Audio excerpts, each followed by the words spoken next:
لیکن یہ کہ امام مہدی کی حکومت قائم کرنے کے لیے کون لوگ آئیں گے؟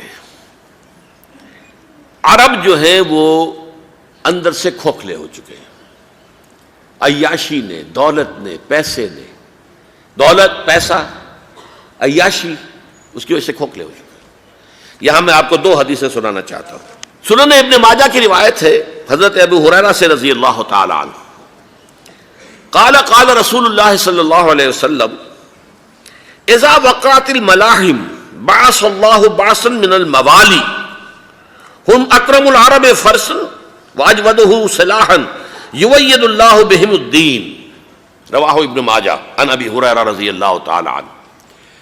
جب ملاحم کا دور شروع ہوگا تو اللہ تعالیٰ اٹھائے گا ایک لشکر یا لشکروں پر لشکر موالی میں سے۔ موالی کون ہے؟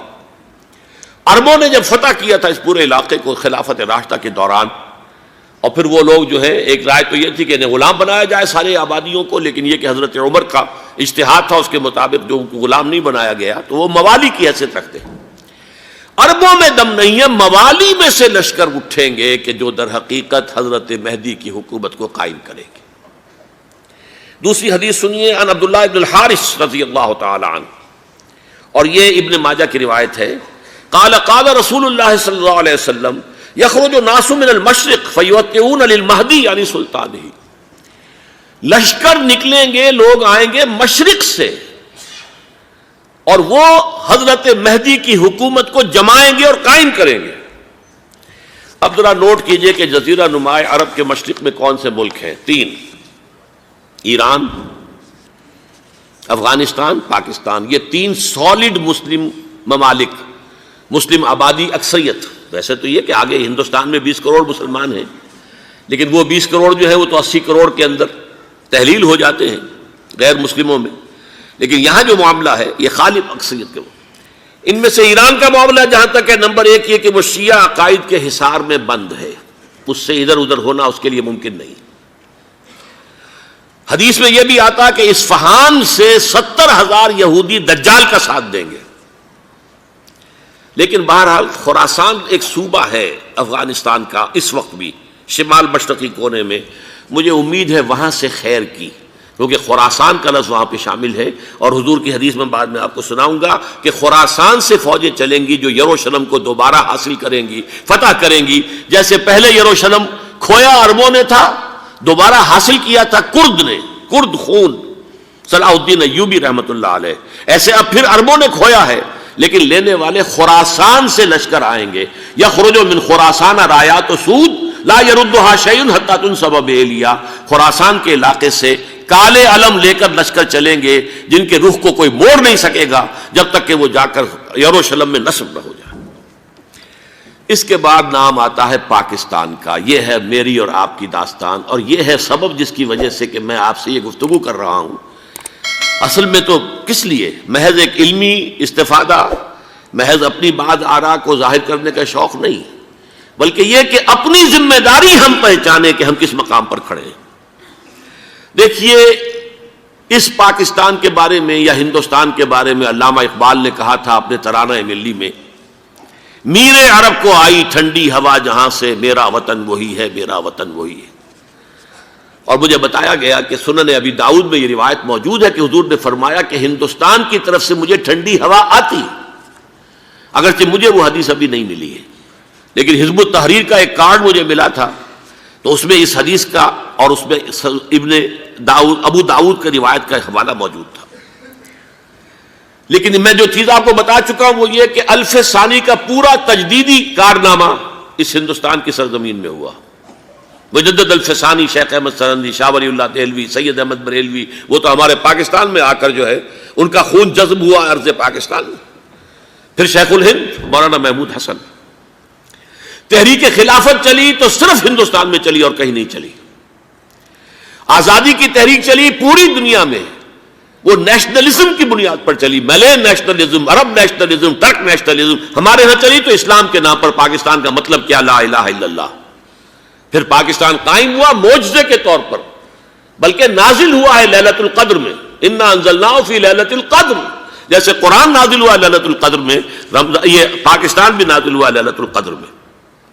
اس کا برقرار رہنا ابھی تک معجزہ ہے.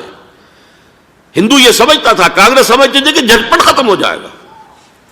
پھر یہ کہ اس کا قرارداد مقاصد کا پاس ہو جانا، مزید بھی اور اضافی دفعات دستور میں آ جانا، اب کمرشل انٹرسٹ کو ربا قرار دے کر حرام قرار دینا، یہ سارے لینڈ مارکس ہیں کہ جو اشارہ کر رہے ہیں کسی چیز کی طرف، معاملہ کدھر جا رہا ہے. پھر یہ کہ یہ جو 14ویں صدی کے مجدد تھے شیخ الہند، اس کے بعد سے کچھ ایسی شخصیتیں عظیم پیدا ہوئی ہیں ہند میں، جن کو میں سمجھتا ہوں کہ 14ویں صدی کے مجدد اور 15ویں صدی کے مجدد کے درمیان یہ 15ویں صدی کے مجدد کی راہ کو سیدھا کرنے والے، جیسے کہ حضرت یحییٰ نے کہا تھا میں تو آنے والے کا راستہ سیدھا کر رہا ہوں حضرت عیسیٰ کے لیے، ایسے ہی 15ویں صدی کے لیے امام مہدی کے لیے راستہ صاف کرنے والے سب سے پہلے علامہ اقبال، جنہوں نے اسلام کا تصور دین کی حیثیت سے دوبارہ زندہ کیا ہے، ورنہ اسلام ایک مذہب کی شکل اختیار کر چکا تھا. پھر مولانا مودودی، مولانا ابوالکلام آزاد حکومت الہیہ کے نعرے کے ساتھ میدان میں آئے. یہ اقبال نے جو تصور پیش کیا تھا اس پر عملی جد و جہد کے لیے حزب اللہ قائم ہوئی. نوٹ کر لیجئے 11 برس کا فرق ہے عمر کا علامہ اقبال کے اور ابوالکلام کے. اور 1913 میں جب حزب اللہ قائم کی ہے اس وقت علامہ اقبال کی ملی شاعری اپنے عروج کو پہنچ چکی تھی. پھر یہ کہ علامہ اقبال کے بعد تعمیل جو ہے اس کام کی وہ ابوالکلام نے کی، لیکن روایتی علماء کی شدید مخالفت کی وجہ سے وہ بددل ہو کر چھوڑ گئے، کانگریس میں شامل ہو گئے، بساط جو ہے حزب اللہ کی انہوں نے لپیٹ دی. پھر مولانا مودودی آئے، انہوں نے وہ ڈور جو ہے اس کا سرا تھاما، جماعت اسلامی قائم کی حکومت الہیہ ہی کے قیام کے لیے. اگرچہ میرے نزدیک یہ کہ وہ انتخابی اور ایک قومی سیاست کی ایک جماعت بن کر پاکستان میں جو ہے دلدل میں پھنس گئی ہے، اب ہم اس کی کوشش کر رہے ہیں تنظیم اسلامی اور یہ تحریک خلافت جس کے تحت یہ جلسہ ہو رہا ہے. یہ ساری چیزیں وہ ہیں کہ آپ کو سوائے پاکستان کے اور کہیں نہیں ملیں گی پوری دنیا میں. معلوم ہوتا ہے کہ پاکستان کو بہت بڑا رول پلے کرنا ہے اس میں، اور اس کے ساتھ اب جمع کر لیجئے افغانستان کی عمارت افغانستان، اسلامی عمارت افغانستان قائم ہو چکی ہے. یہ پچھلے 20 سالوں میں جو کچھ وہاں ہوتا رہا ہے اس سے پہلے تصور نہیں ہو سکتا تھا. علامہ اقبال کے فرزند بھی دیکھ کر آئے ہیں، تو اگرچہ وہ خود میں سمجھتا ہوں کہ خاصے انہیں آپ لبرل کہیں، آزاد خیال کہیں، لیکن اس درجے متاثر ہو کر آئے تھے کہ انہوں نے یہ کہا افغانستان میں جو میں نے حالات دیکھے ہیں کہ اگر 2-4 اور مسلمان ملکوں کے اندر یہ نظام قائم ہو جائے تو پوری دنیا مسلمان ہو جائے گی. یہ سب کچھ کیسے ہو رہا ہے؟ یہ آنے والے دور کی جھلکیاں ہیں. Coming events are casting their shadows before. یہ سب بتا رہے ہیں کہ پاکستان افغانستان کو مل کر اس میں کوئی عظیم رول پلے کرنا ہے. اور اس کے ضمن میں اب میں علامہ اقبال کے بارے میں آخری بات کہہ رہا ہوں.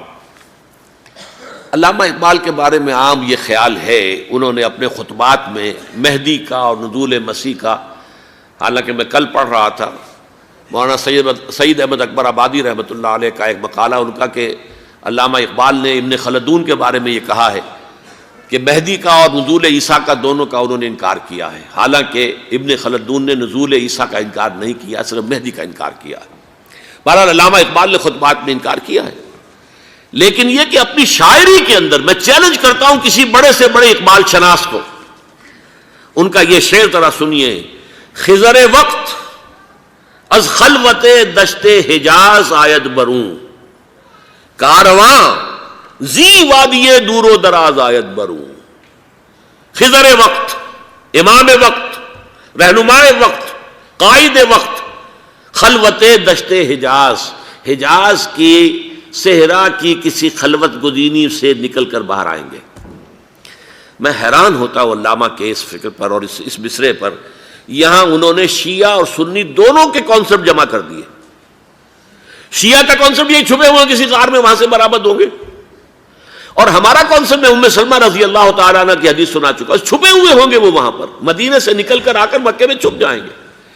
اس خانہ جنگی کی حالت میں لوگ ان کی طرف دیکھ رہے ہوں گے، سوچتے ہوں گے انہیں میدان میں آنا چاہیے، کوئی پارٹ پلے کرنا چاہیے، امت کی رہنمائی کرنی چاہیے، لیکن وہ چھپیں گے، وہ کارے ہوں گے، وہ اس ذمہ داری کو قبول نہیں کرنا چاہیں گے، جا کے چھپ جائیں گے مکے میں. وہاں سے مکے والے انہیں نکالیں گے اور وہ کارے ہوں گے، انہیں بالکل یہ پسند نہیں ہوگا کہ یہ ذمہ داری اٹھائیں. تو خضر وقت از خلوت دشت حجاز آیت بروں، کارواں زی وادی دور و دراز آیت بروں.